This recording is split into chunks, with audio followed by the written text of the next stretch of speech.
So, go ahead. Okay, so yeah, a few months ago. Well, let's introduce ourselves first. Oh yeah, I'm James, the producer, James Isla. And I'm Nathan Burba. I'm the creative director of the Holodeck project. Yeah, and Nate and I, a few months ago, we were working at this 48-hour game jam, and we actually ended up constructing a time machine over the course of a weekend. It's really no big deal. It's kind of easy, actually. Yeah, I mean, it's a throwaway project. But a lot of people didn't really want to try it out, but we thought it was cool, so we went 1,000 years in the future just to kind of see what people are doing at that time. What kind of technology they have, what kind of games they're making in the future, that sort of thing. Yeah, what we found was pretty incredible. And we took some video of it, and we'll show you what we saw in the future.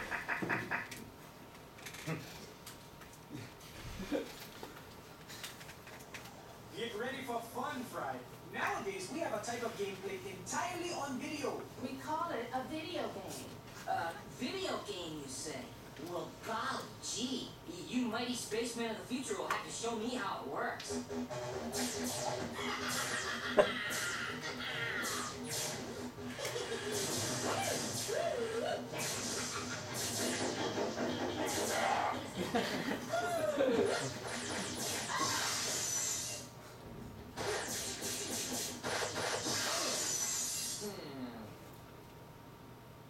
So what we saw in the future is we saw games that combine the spatial bodily feeling of big games with an infinite 3D virtual world. So they kind of create the feeling of actually moving through space. They were also immersive and multiplayer. And this is something that we feel that we would like to create. And after kind of thinking a while about what we could, how we could do this, we realized that what we wanted to do is actually what virtual reality does. I've been doing virtual reality research at the IST for a while, and it's something that's kind of the way this project is moving. And so the Holodeck is a virtual reality arcade system built using this interfacing technology. This is 4 Microsoft Kinects, 2 head-mounted displays, and in fact, our engineer Palmer Luckey has actually has a head-mounted display. You guys can test it out right now if you'd like. Just put it to your eyes and you can check it out. 2 head-mounted displays that use 2 iPhones or Android phones, as well as a wireless network. Now, some of the technology involved is 360-degree body tracking that actually uses 4 Kinects. This is a prototype that we have where we're using 4 Kinects to track someone. And this is actually our lead software engineer, Rick Sang. Rick's sitting right there.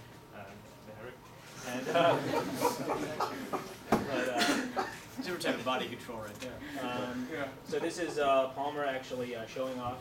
This is the FOV to go head-mounted display. This is a very inexpensive, basically few dollar head-mounted display you can use with your iPhone. This is one of the head mounts that our project will be using.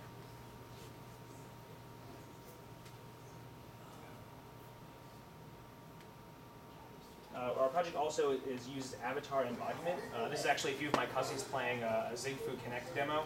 Avatar embodiment on its own is hilarious and just very fun. As you can see, they're having a ton of fun there. And this is actually Palmer using avatar embodiment with an HMD. As you can see, he's able to embody an avatar and actually animate himself that way. And this is actually a multiplayer embodied avatar game using HMD and a Kinect. And we also want to implement, we want to use simple gestures. Simple gestures, when you implement them properly, are, once again, a ton of fun. Here's some of my cousins playing a lightsaber game that I made last semester. It's just inherently fun. So we feel if we combine all these things, we can make something that's pretty fun. Now, what we realized is that when you combine virtual reality games, you get VR games. VR games, people. This is a term. This is the term. In fact, this is probably what we'll see a lot more of going on in the future. Yeah, it's something that I haven't really seen a lot, except for just my own project working on Shade. It's not totally a game, but it's getting to that point of being able to interact with other characters in a virtual environment and sort of have a gamic experience. So we really want to bring that to the living room, basically. And we kind of have this vision for USC. We think VR games are going to be the next big thing. But we realize that VR development is very, very hard. We want to try to make it easier. So what the Project Holodeck is, in essence, is we're building a prototyping system, creating some simple VR game standards, and creating a cheap and easy-to-access VR stage. We believe that with the right tools, students can actually make virtual reality games fairly easily. And it kind of revolves around a toolkit that we'll be building. This is the Holodeck SDK, once again, VR standards. The idea is just to help facilitate VR game development. The idea is that these Unity worlds that people are building, they can actually add a few simple gesture emulation scripts to them, and then actually upload them to a Holodeck staging area. and go over there and actually play their game in VR. And it creates an entirely new immersive experience, something that we haven't quite seen before. So we also, to implement the system, we want to make a game. I mean, that's really what we want to do. So what do we want in our game, in our VR game? We want a sense of 3D, macro 3D movement exploration. We want fast, fun, engaging gameplay, maybe some haptic feedback, and also spectatorship, which is very important in VR, because it's very subjective. And I'm going fast, let me know if you want to fast. So we realized that we want people on a VR stage to be able to explore a large world. We figured, let's just throw them on an airship. When you're on an airship, you have a massive world you can explore, completely pilotable airship. You can actually use that to, even though you're standing on a VR stage, you can actually move around in a massive world. For haptic feedback, we figure we'll throw a few fans in there. Using an Arduino, you can actually control the fans, and so depending on the speed of the ship, the fans will actually blow, and you'll actually feel the wind in your hair.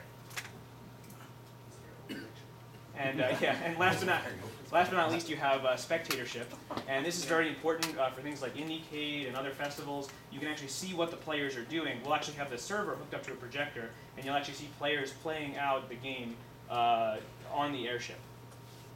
And here's our overall device layout for the holodeck system. A little complicated, but very cool nonetheless. Do you have all the hardware now? Yes. You need the fans. Yeah, it's like $20 for hardware. Box fans. So the game we want to make is called Wild Skies. Now, Wild Skies is a two-player co-op action-adventure game. Two people work together to pilot an airship. They encounter strange ships from small speeders to armadas, fend off air pirates, engage in daring raids, explore an exotic world of floating islands. We want to do this. It's kind of an epic JRPG-inspired story. I'm not going to get into the story. We don't have a lot of time. But we've been working really hard on world building. I think world building is a very vital aspect of it. The players, it's a two-player co-op. The players actually play as two children who inherit their father's airship. They have to go basically track him down. Here's our concept artist working on some sketches. That's Christy Hansen's our concept artist. Anyway, I'll go through, like I said, there's story stuff. Yeah, we have a concept video of sort of what we imagine the gameplay to be like. This is actually scored by our composer, Jeremy Tisser. He did a live recording at the John Williams stage, so yes, we're super thankful to him. 65-person orchestra. Yeah, it was like a 6-person orchestra. There he is.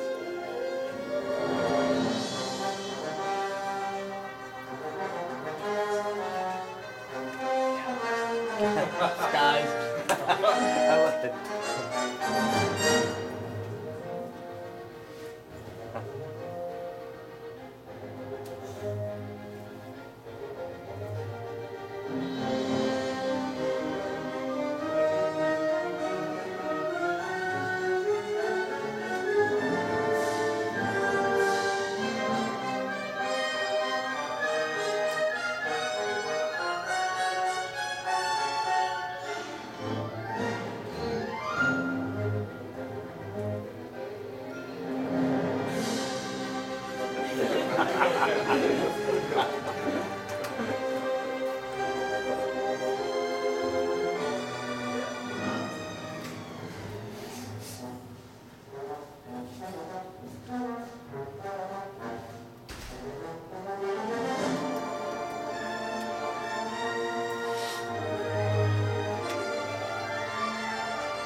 Too much time left. I'll go through some gameplay slides really quickly. The game basically takes place over the course of a number of missions going to different ports. You upgrade your ship over the course of the time.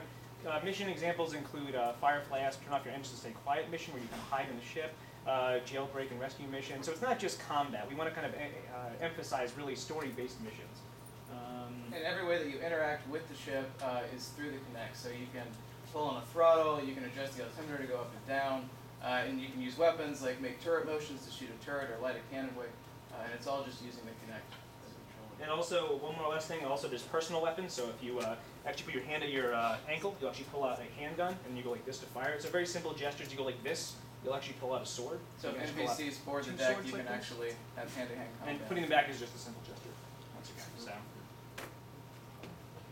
All right. Well, thanks for listening. Great. Okay.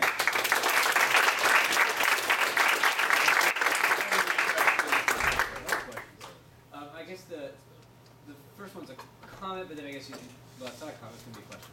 So, great trailer. Clearly, John Williams inspired music on the John Williams scoring stage. Yes. I don't think it's not in the wall, but you can actually bring in other types of music in there. But when you, that looks really exciting, but from a player's point of view, it's first person.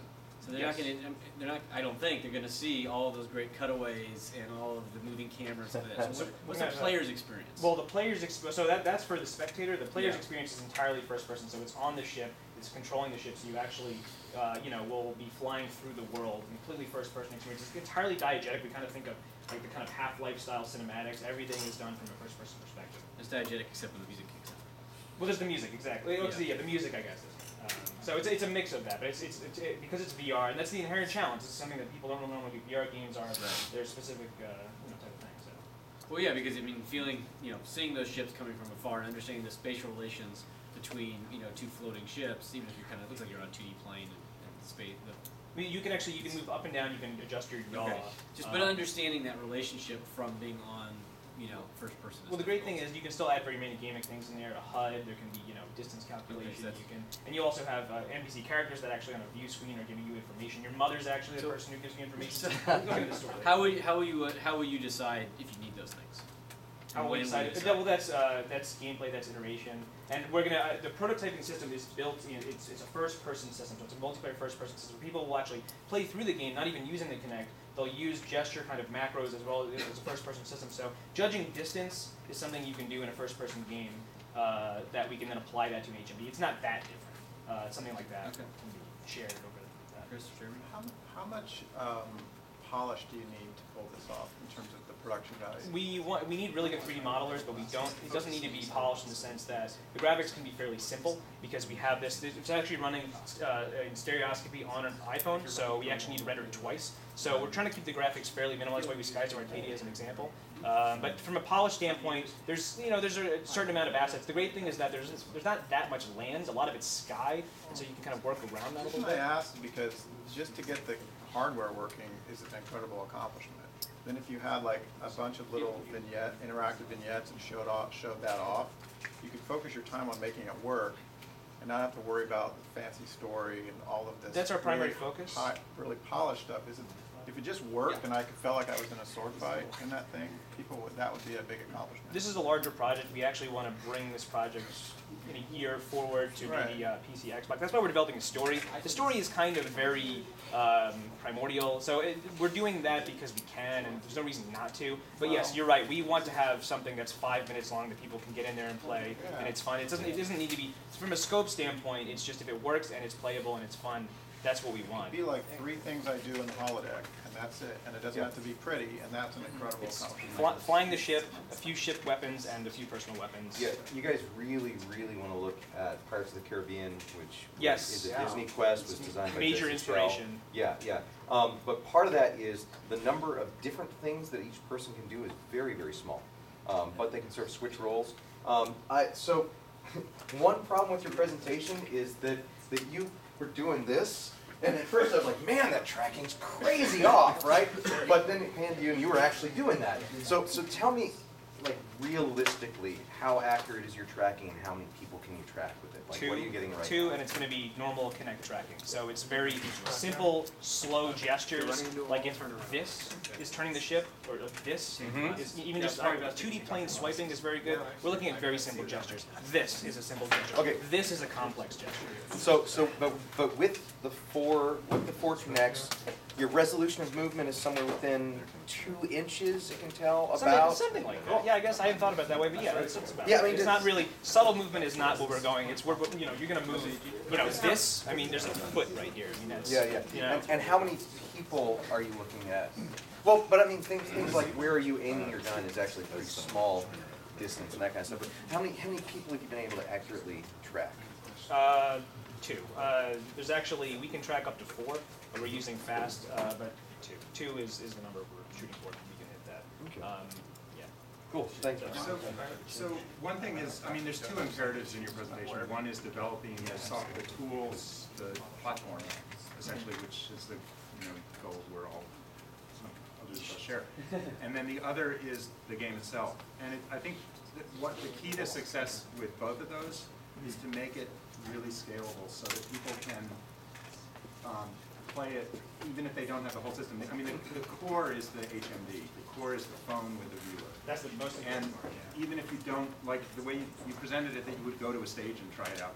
But there's a lot that you could do either with a single connect, with a single player, with the HMD, or with no connect. I mean, there's a lot of other things. So I think it's really important to develop it in a way that it can be played whatever you have on hand, because that's going to attract people to the platform.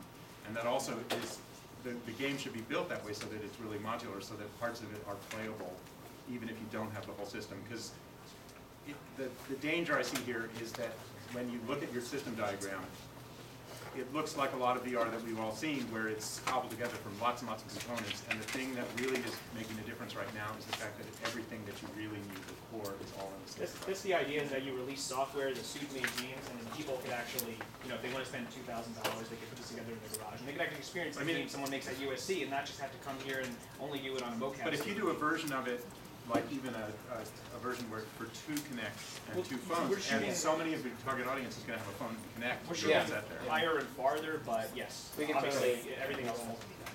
All right. Well, we need to move on. Sorry. There's a game that was built, not this year, but the previous year, called Unchained. Yeah, and they've got airship assets. Airship and- We did, no, we looked at that, beautiful game. Everyone up for an 8-hour break. Yes, that's a fantastic idea. Yeah, you should talk to those guys about getting their assets. While we're getting set up, we have some more chairs. If you'd like to come